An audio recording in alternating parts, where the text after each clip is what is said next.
ang atin pong makakapanayam, ang isa sa ating mga suki, Professor ng Constitutional and Labor Law, si Attorney Cecilio Duca. Ayan, Attorney, magandang, magandang lalaki po kayo. Ginulat niyo naman ako, kala ko naka phone patch lang kayo eh. Oh, gandang lalaki niyo, Attorney ah. Oh, magandang hapon. Magandang hapon, kasama Jamie. Pasensya na at hindi gumagana yung Zoom natin. Hindi Ah, na po tayo associate din ng University of Makati. oh, Ordinaryong profesor na lang ho tayo. kahit na sa School of Law pa din, ha? Ay, 2026 lang nag po. 2026 lang nagbago ka na attorney. Ay, 2026 lang. wala ho talagang forever eh. Baka naman tawag dito, baka naman sobrang busy mo naman kasi. Anyway, ang atin po pag-uusapan ngayong hapong ito ay tungkol po sa labor standards. So Ako. ano ba yung isinasaad ng Department of Labor and Employment when it comes to labor standards? Ay, marami po. Pag sinabi nating labor standards, ito ho yung mga minimum benefits that the employer is required by law na ibigay sa mga empleyado niya. And, Mm. tulad ho ng minimum wage, labor standard ho yan. Oo. Yung 6 na araw na pagtatrabaho tapos may 1 araw na rest day every week, Mm. part ho ng labor standards yan. Aha. At marami pang iba. Mm. Okay. So, kasama ho ba dito sa sinasabi nating labor standards, ito hong kapakanan syempre ng ating mga ng ating mga manggagawa, no? Like yung kanilang mga safe space, ganyan. Kasama po yun kasi kailangan ho magkaroon tayo ng safe na working space at yan Mm-mm. ho ay nakasama dun sa Republic Act 11313. Mm-mm. Kasama rin ho dito yung free from harm at Mm-mm. danger. Kasama po yan dun sa Occupational Safety and Health Standards sa Republic Act 11058. At kasi ho, hindi makakapagtrabaho ang isang manggagawa kung hindi siya komportable dun sa workplace. Kaya Mm-mm. kailangan pong komportable naman siya at nang magampanan niya ang kanyang tungkulin. Aha. Komportable siya physically, mentally, and emotionally. Emotionally. Opo. Okay. So, when it comes to physical naman, halimbawa po, let's say Muslim siya. And then, kumbaga parang sabihin na natin na ilan lang silang Muslim sa kanilang kumpanya. Opo. Pwede ho ba na nahilingin sa kanyang employer na, boss, baka naman halimbawa itong area na to ay pwedeng gawing parang prayer room namin. Eh baka mamaya sabihin naman ni boss, dadalawa lang kayo, bakit kailangan pa ng Opo. mga ganon. Eh, kung Mm. pwede po yun, kaya lang ho, may na tayo dyan eh. Dapat equal ang treatment sa lahat ng empleyado, Mm-mm. lalo na po sa relihiyon kasi may religious freedom tayo sa Constitution. So kailangan po fair ang treatment. Kasi kung pagbibigyan natin yung isang relihiyon, dapat Mm-mm. lahat ng relihiyon mapagbigyan natin. Aha. Kasi lalo na po kung nasa public office tayo, tayo kailangan na may kinikilingan na isang Mm-mm. relihiyon over the others. Mm. So yung hong mga binabanggit ho ninyo na labor standards kagaya kanina no, yung una, yun pong mga uh, pasahod, benepisyo, ito yung basic no. Pero ano pa ho Mm. yung maituturing ho natin na nakapaloob po sa basic or sabihin na natin nakapaloob dito sa tinatawag na labor standards. Opo, yung sweldo nga po at saka yung iba pa katulad ng holiday pay. Kung magtatrabaho siya Oo. during holiday, doble ho ang bayad kung regular holiday. Kung Mm. special holiday naman ho, no work, no pay tayo. Pero kapag nagtrabaho siya, may premium pay siya na at least 30% ng kanyang income. Aha. So, ganun din po yung rest day at Mm. yung service incentive leave. So, lahat Mm. po yan ay bumubuo sa malawak na terminolohiyang labor standards. Oho. Ito siguro maganda na na maitakel po ninyo gawa ng marami ho sa actually may mangilan-ngilan din na nagtatanong din sa atin ito, and in fact no yung isang sumulat sa atin, ay sinasabi niya na yung kanyang working hours, yung kanilang working hours ay beyond or sobra-sobra sa 40 hours. At ang katwiran naman ho ng kanyang employer, no? And I hope she's listening right now. Dahil wala naman masyadong nagpupunta sa mga sa mga spa, ganyan. Uh, Kumbaga parang kung nakatunganga ka lang naman, hindi ka naman talaga totally na nahihirapan or nagtatrabaho, ganyan.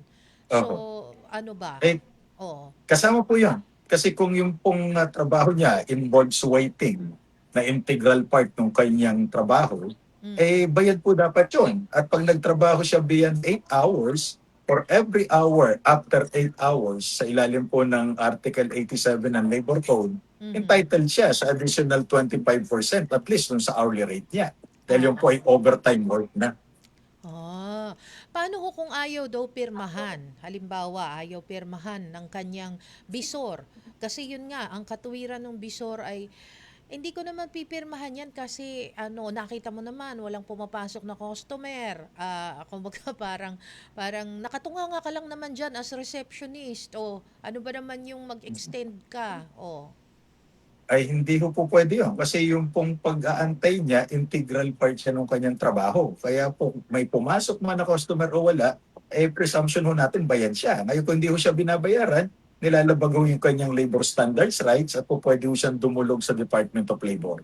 Ayun, okay. So kung ayaw pirmahan yung kanilang overtime, dahil nag-overtime naman talaga, pero tumatanggi si Bisor, so si Bisor ay pwede niyang sampahan ng reklamo sa DOLE. Opo, pwede ho yun. Oh, ay, hindi mo ba pwedeng sa ano muna, sa office muna, before going to Department of Labor and Employment? Pwede naman po.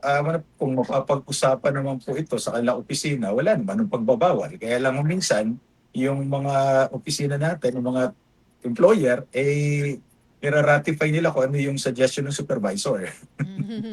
Oo, oo, oo, oo. Okay. So kung magkakaroon man daw po ng halimbawa paglabag sa ilalim po nitong labor standards na ito, paano ho mariresolve yung issue? Ito po ay nasa kapangyarihan or jurisdiction ng Regional Office ng Department of Labor. O Okay. pwede ho siyang mag-file ng kaso at magkakaroon ho siya ng mandatory conciliation. Mm, mm. I see. So talagang gano'n naman talaga dapat, Mm. nagkakaroon muna ng mediation, 'no? Ngayon kung hindi talaga magkasundo, then that's the time na ipupursu sa NLRC. Kaya lang talagang Opo. medyo may katagalan po 'yon, attorney, 'di ba? Medyo matagal nga po, pero kung kailangan natin ipaglaban yung ating karapatan, ay Mm. kailangan ho nating gawin. Oo, tama, tama. Wala namang shortcut, 'di ba? Mm. Oh, anyway, ito po may mga katanungan pa po dito like ano ho yung batas na nagpoprotekta sa mga empleyado kung may paglabag nga sa labor standards. Sandaling-sandali lamang po, Attorney Duca. Babalikan po namin kayo pagkalipas lamang ng ilang paalala. Nasa ikalawang bahagi na po tayo ng ating programa. Ito po ang One Trabaho dito po sa Radyo Pilipinas, Radyo Publiko, 738 sa inyong mga talapitan. At kami po ay sabayan ding napapakinggan sa inyo pong mga FM. Ayan, ang 104.3, The Capital. At kasama na rin po natin, kasama pa rin natin si Attorney Cecilio Duca. Ang ating po pinag-uusapan may kaugnayan nga po sa labor standards. Okay, so kanina nabanggit nyo na po yung ilan sa mga basic, no, Attorney, dun po sa ikangay labor standards. Paano naman, ano yung sinasabi ng batas na nagpoprotekta sa mga empleyado kung mayroon pong paglabag dito? Kung may mga paglabag po, yun, depende sa uri ng paglabag eh. Kasi Mm-mm. kung ang paglabag ho ay nasa mga benepisyo, sa Department of Labor po yan. Pero Mm-mm. kung ang paglabag ho ay tumutukol na sa ibang batas, Oo. tulad ng sexual harassment o kaya Oh. violation ng Safe Spaces Act, Mm. maaari na po itong idalhin sa pulisya o sa piskalya. Puwedeng diretso? Mm. Oh, ano po ba, halimbawa po, ang pagsasampa ho ba ng reklamo sa pribado at pampublikong ika nga government agency, ano, or yung mga empleyado sa private or public, parehas lang po ba yung sistema or paraan ng pagpa-file ho ng reklamo? Medyo may kaibahan po. Di ho, pag Mhm. nasa gobyerno ho tayo, Mm. pag sexual harassment, dadaan pa ho ito dun sa CODI na tinatawag, yung Committee on Decorum and Investigation, sa Okay. ilalim ng Civil Service Law. Mhm. Pero yung pagpa-file ho ng criminal cases, po pwede, pareho lang ho, po pwedeng idiretso sa pulis o sa piskal para Ah. ma-file sa korte ho yung kaso. Okay. Now, kung halimbawa, paglabag ka nyo sa Safe Space Act, so, Mm. oho, ito po ba ay both criminal and ano, admin?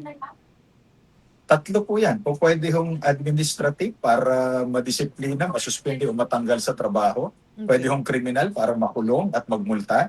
Pwede rin namang civil para manghingi po ng danyos yung biktima. Oh, talaga? Mm. Oh, okay. So, ilang violation ng employer bago raw maging subject for work stoppage, or sabihin na natin na ano, na siguro ay subject for suspension or kung ano mang kaparusahan si employee? Depende po ito. Kung nasa private sector o kahit isa lang, sa civil service law kasi yung investigasyon nila, merong stages at depende sa uri ng paglabag. Kasi Mm-mm. merong less serious, may serious at may grave offenses. Pag Mm-mm. grave offense, so pagkatanggal na sa trabaho yan. Hindi na kailangan ng memo.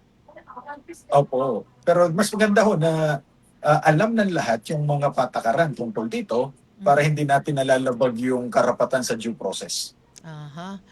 Okay. So, kung ang violation under labor standards ay ginawa, no? Let's say um, hindi outside ng ano ng working hours or kung ano pa man, ito po ba ay maituturing na violation pa din? Opo, kahit po sa labas na, maaari po kung connected pa rin sa trabaho, maaari. Pero kung sa labas na po nangyari yung paglabag, maaaring idiretso na ito sa pulis o kaya sa piskal para ma-file na ho sa korte yung criminal aspect. O kaya naman yung Mm. civil aspect, idiretso niya na rin sa korte. Okay.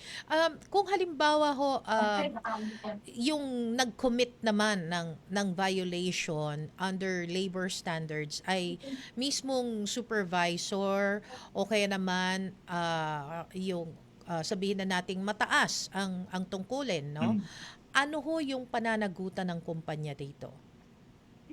Well, may bagong desisyon ho dito ang Korte Suprema na kahit yung kumpanya ay pwedeng managot at Mm. kung pwedeng magbayad ng damages doon sa empleyadong na biktima kung wala ho silang ginawa at pare-address yung sitwasyon. Kaya sa ilalim po ng Republic Act 11313, pag may mga ganitong paglabag, inuutusan ang employer na resolbahin sa loob lamang ng 10 araw. Mm. Other than that, baka managot na po yung employer. And this is for private. Private and public po, applicable po yan. Okay. So, kailan nagiging pananagutan ng isang empleyado yung paglabag sa labor standards, at kailan naman nagiging pananagutan naman ng employer?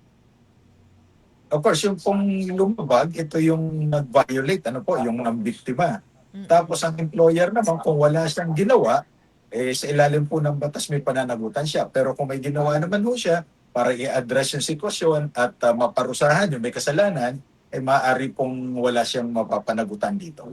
Aha. Meron ho bang tinatawag na parang reglementary period? 'Di ba yung pag halimbawa may nag-commit sa iyo ng crime. So meron yung parang prescriptive period na hanggang gantong ano pwede kang magreklamo. Okay. Sa mga ganito hong pagkakataon na alam mo na paulit-ulit halimbawa yung ginagawang paglabag sa iyong karapatan, and yet nanahimik ka lang, meron bang parang mga, after, let's say, nangyari yung insidente, after a week, hindi ka na pwede magreklamo, close na? Ay, hindi naman po, kasi napakabilis naman po ng 1 week. Mm. Katulad po ng sexual harassment, yan Okay. po 3 taon ang prescription period yan. Na Talaga? kaya pwede siyang magreklamo sa loob ng 3 taon kung sexual harassment po ito. Okay. Yung halimbawa po paglabag sa Safe Space Act. Mm. At depende po kung ano nalabag kasi po pwede hong umabot ng 5 o mahigit pa na taon Mm. ang prescription kasi depende po sa parusa eh. Kasi may iba't iba Ah. hong uri ng paglabag sa Section 11 at 12 ng Republic Act 11313. I see. Okay. So kumbaga parang ikaw na magrereklamo, dapat aware ka din dito, no? Kasi parang ang hirap naman nun na alimbawa after 3 or 5 years at saka mo lang maisipan na magrereklamo, 'di ba? Tama po yan. Kasi Oo. kailangan po proteksyonan din natin yung ating karapatan. Tama, tama. Anyway, attorney, kami po ay nagpapasalamat time and again na kayo po ay nagbabakante ng oras, naglalaan ng inyong oras para po dito sa programa. Baka meron pa po kaming mga hindi na itanong sa inyo na gusto nyo pong ipaabot na mensahe sa ating po mga kababayan when it comes to usapin ng labor standards. Ito po ang paalala sa atin ng banal na aklat, Deuteronomy 24 verse 14, to not take advantage of the workers who are poor and needy, whether they are fellow Israelites or one of the workers working in your towns or cities. So ibig sabihin po ang mga manggagawa hindi inaabuso at yung mga employer ay ginagalang yung karapatan ng mga manggagawa para magkaroon ho tayo ng safe at conducive working spaces para sa isa't isa. At binabati po natin uli yung mga taga University of Makati at yung mga saksi ni Duca. Ayan. Okay. Salamat po. Saan po nila kayo ulit ipa-follow, attorney? Sa YouTube channel po natin, si D. Duca Law at saka doon sa Nonoy Duca na Facebook account. Pwede ho Ayan. silang mag-follow at marami silang matututunan. Opo, talaga naman, marami. Ayan, si Attorney Cecilio Nonoy Duca. Ayan, thank you po, Prof. At mabuhay po kayo. Please don't forget to like, share, and subscribe to CD Duca Law, where law is made simple and life is made easier. See you next time!